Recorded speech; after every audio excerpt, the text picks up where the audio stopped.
Hello, hello, friends. Welcome to Game Plan Monday. Oh my gosh, this weekend was crazy. I don't know about you, but we are in back to school mode. Although we haven't gone back to school, we went back to school shopping. My son is in a everything has to be black mode, which is very strange for me because there's no color in black. I mean, it is just black. We did with my other kids, like orange was a thing. We wore orange for a long time. The oldest has a thing with basketball jerseys, and that was like all he would wear. And here we are with our youngest, and everything has to be black. So it was a whirlwind of a weekend searching for all the black things that you could possibly find in the stores so that my son could have black shoes, black socks, black pants, black t-shirts. His lunchbox is black. His backpack is black. It's a whole vibe. All right, guys, welcome to a Game Plan Monday. We are going to be talking about over the course of this month content planning because it feels overwhelming. It feels frustrating. You don't know what to post. You don't know what your people are going to want to hear you say. It's just overwhelming. And it is a constant struggle because you are constantly on a hamster wheel trying to perform and give more content and share all of the things that you could possibly share to help your customers see the value in what you have to share, teach them tips and tricks about the product that you have, and all of the things. So today we're going to talk about two key ideas. One, you don't have to do it all by yourself.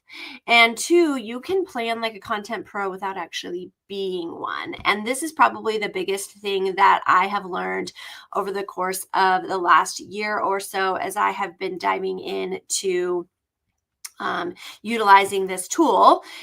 Tools don't replace creativity, they support it and take the guesswork. And if you can figure out what I'm talking about right now, then you know what I mean. I'm talking about using AI and ChatGPT and all of those fun virtual assistants that you could possibly have to help you with your business. Friends, my name is Wendy Cannon and I am the owner operator of Cannon Planning, and we're going to talk content planning today on Game Plan Monday. So I've been there, friends. I have struggled with you. I have been on the hamster wheel of just trying to figure out what I wanted to post, wasting time just staring at my computer, just trying to come up with something, anything that I could post. And if this is something that you have struggled with as well, friends, you are not alone. And the good news is you do not have to stay stuck there. So this thing that I have, or this comment I have on the screen, tools don't replace creativity, they support it and take the guesswork out. I know many people are like, I don't want to do ChatGPT or AI because it doesn't sound like me. And friends, that's just not the case. That's just not something that you're going to run into, because you can build a relationship with your ChatGPT into a point where it starts to sound like you.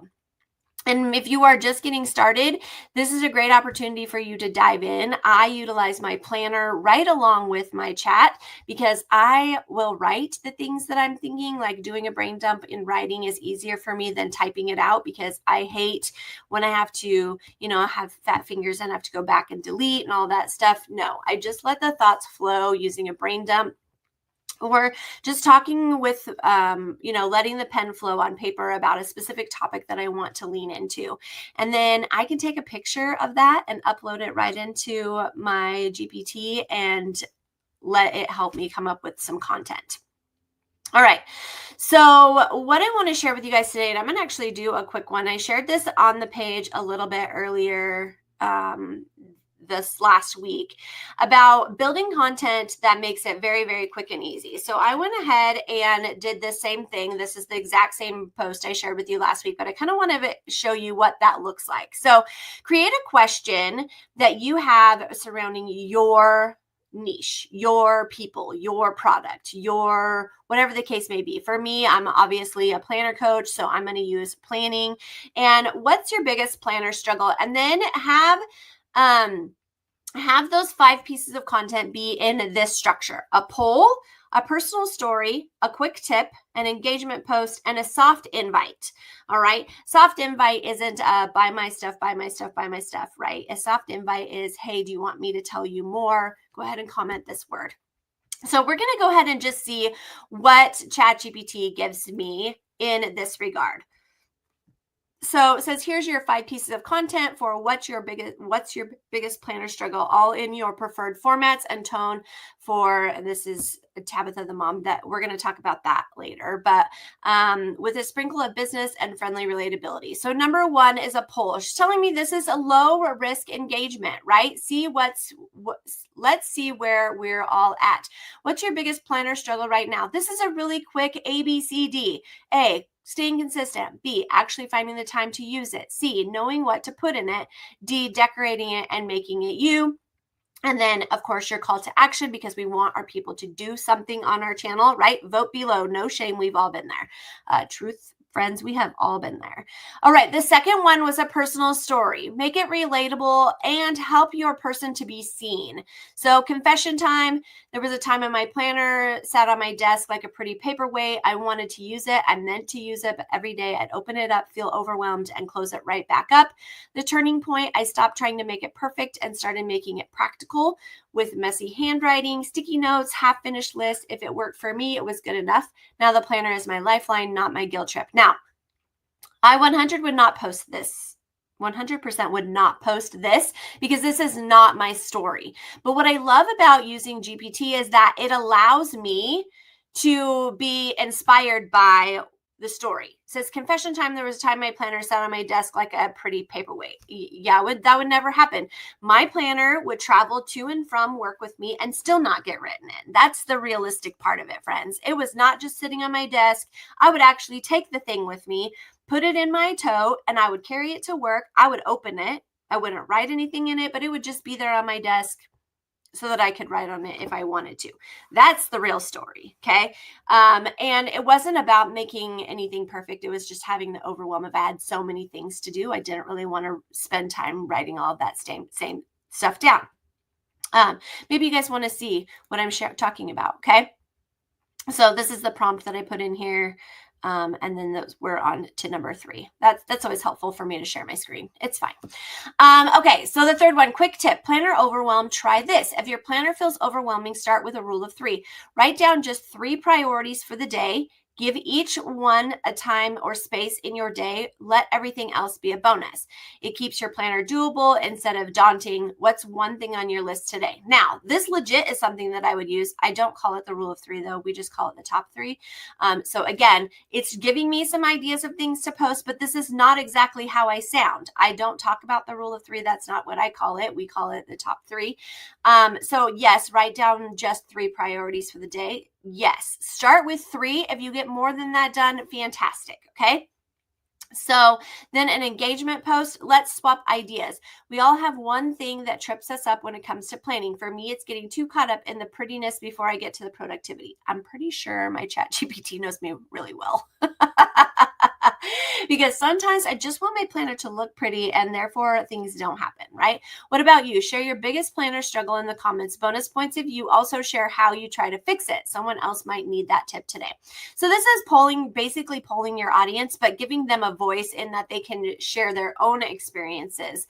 And this one, connection and conversation, this one might be one that people are a little hesitant to participate in because this feels very vulnerable, and depending on what kind of community you have, if you're just starting, if it's public, if it's private, this might be something that they may or may not want to like really dive into in that kind of setting. So just be mindful of that if this is what you choose to post, that if you are going to post something that makes people feel a little bit vulnerable, they might be hesitant to answer your question, and you might get crickets. Doesn't mean they're not watching. So definitely give an example or provide a tip here as well, especially if it's a post where somebody's going to have to show their secret side, right? The things that they don't like to let people see. And then the soft invite is gently opening the door. If planner overwhelm has you ready to toss it in a drawer, you're not alone, and you don't have to figure it out on your own. Inside my community, we talk about how to make your planner actually work for your life and your business if you've got one. We share tips, troubleshoot, struggles, and keep it real. No Pinterest perfect pressure here. If you're ready to make planning simple again, come join us. Now, this could be to my VIP group. It could be somebody wanting to know information about my membership group, whatever the case may be. But you're going to give yourself a soft invite. All right. So that's kind of what the process is in utilizing that structure, right? Of having one common question and turning it into a bunch of different content. Now, the fun thing about this is that when you take time to create a chat GPT where you're using one question and creating a bunch of different ideas, you can actually batch that content. If you make it very simple and very repeatable and very duplicatable, it's not something that has to become this huge production. And if you've noticed over the last couple of weeks on my own personal page right here, even in my VIP group, I don't have a lot of canned graphics anymore. Yes, I still have the ability to do that. I still have my Canva account. I still create graphics for a lot of different things, but I want to show the real life aspects of it, the real behind the scenes, the real photos that I'm taking, the real things that I'm experiencing. And that has come over, just having conversations with a chat GPT. What do people actually need? What do they want to see? What do they want to hear? And it's that real life piece of me that is allowing you guys to kind of see what's happening behind the scenes. So it's okay for you to share the messy things, the things that you don't necessarily want to share. I mean, you be selective about what you put out there on social media, but also the process, because your people want to see the process. They want to see your messy desk. They want to see your pile of Norwex rags. They want to see your tray of jewelry charms. They want to see, your stack of dirty dishes after you've done a demo for Pampered Chef. They want to see those kinds of things because they're going to be like, oh, she has this perfect kitchen and no dirty dishes and everything is clean. But they're probably not seeing the dirty sink that you have beside you that's piled high with all the dishes that you used while you were prepping, right? So they want to see those things, and it's okay for you to share them. So I definitely want you guys to realize that there is a moment in your own content planning where you are going to find that it's not perfect, and it doesn't make it a flop. It just makes it an opportunity for you to pivot and do something else. Here's the one thing that we probably all experience as consultants or brand ambassadors or whatever you happen to be, is you might have a game plan of what you want to share, and then boom, your company decides that now would be a great time to drop a new release, and you have to pivot right in the middle of your content plan. And that's okay, friends. You can do that. That doesn't mean that you have to derail everything that you are talking about. You just create extra content, right? You just give yourself an opportunity to provide them what they need. And you want to be consistent. We had this discussion over in my membership group the other day that consistency is not posting every single day. Consistency is when you can show up and make it a habit, and your people start to realize that, oh, she only posts on Monday, Wednesday, and Friday. I'm going to go check out what's happening in her group on Monday, Wednesday, and Friday. Or she posts this post on a Tuesday, and this is the post that I really need. I'm going to show up for that particular post on Tuesday. So consistency is what you make it. It's not comparing yourself to somebody who posts every single day on 3 different channels and 5 different times on each channel. That's not what it is at all. You guys, it is an opportunity for you to decide what your consistency looks like and just show up. Just show up. Whatever that looks like, just show up for them. So I want to let you guys know, and if you guys caught that at the very beginning when I was sharing my screen up here at the beginning, let me see if I can get up here to where it is. We talk about Tabitha the mom, and I'm going to sneeze, and I'm so sorry. We talk about Tabitha the mom.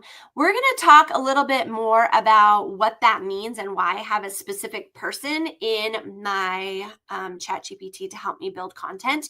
And we're going to do that all over here, you guys. Starting today, registration is open for my next workshop. It's called Make It Make Sense. We're going to dive into utilizing chat GPT to build our content right along with our planner, because I am a paper planner coach. And what would I be if I wasn't sharing ideas about your paper planning and helping you to build your structure and your content using your paper planner, but also utilizing the tool that's not going to replace you. It's just going to boost your creativity and help you think outside the box. So the next workshop will be taking place starting August 29th to September 1st. I picked this specific weekend. It is Labor Day weekend, I know. And I want you guys all to be present for this for sure. I mean, I understand it is the last hurrah before school starts, although our school will have been in process for a week anyway. But I wanted to be present this year or this quarter when I did the workshop. I did a pre-recorded workshop in May and I just missed out on the interaction of it. So I am doing it over the course of a weekend. So it will be Friday, August 29th, Saturday the 30th, Sunday the 31st, and on to Monday the 1st, so that we can have some time together to hang out. Of course, it will be recorded and you can watch the replay, but I would love for you to join us live. Again, if you would like to get registered, the registration link is actually up in the comments if you are watching on Facebook, and that is in the description or the discussion points if you are watching on YouTube. So find a buddy, friends, and come and hang out with me while we dive into making your content make sense. I look forward to hanging out with you and seeing those of you that get registered. Remember, those that get registered, this will be on my public page, friends. If you get registered, though, you get all the extra freebies, the workbook, all of that kind of stuff. So make sure that you spend time hanging out with me and get registered for this workshop. I look forward to hanging out with you. All right, you guys, have a fantastic Monday, and I will see you all very soon.